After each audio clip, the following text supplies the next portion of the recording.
Constantin!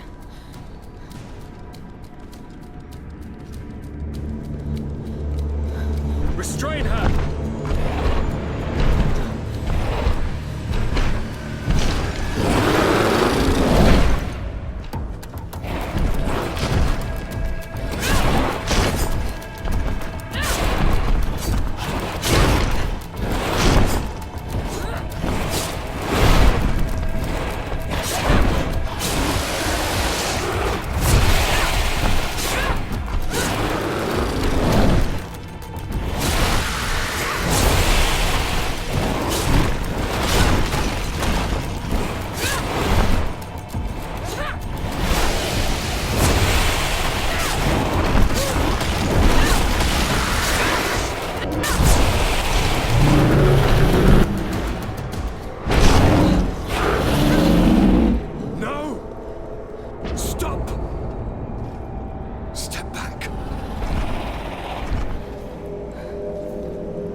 I do not desire your death.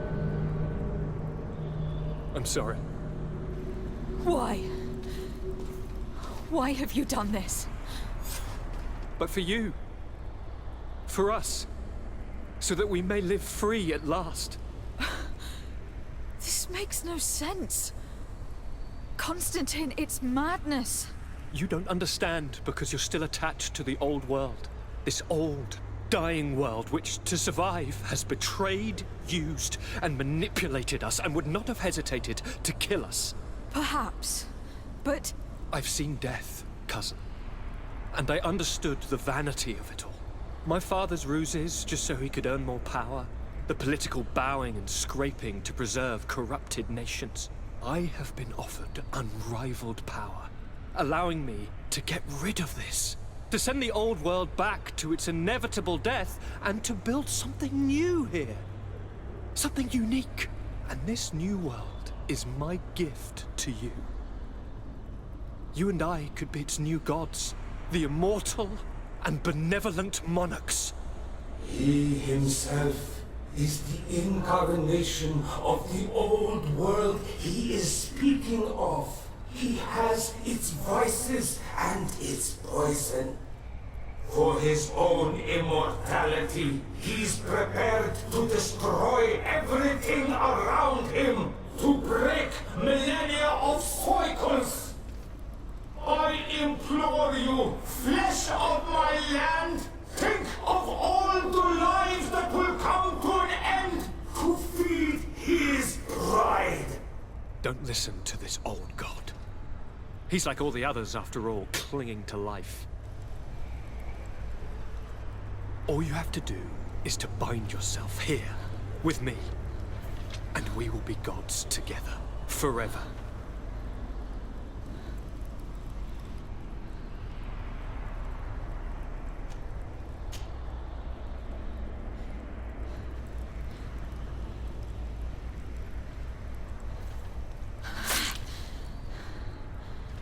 Come. Trust me.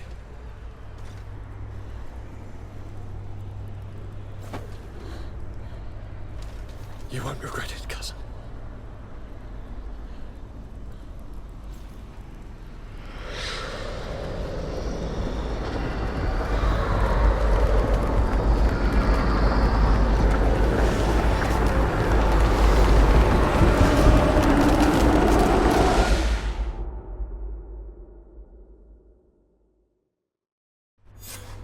Who could have predicted, when my two young students left the port of Serene, that they'd become the gods of Teer Fradee, thus plunging the world into chaos?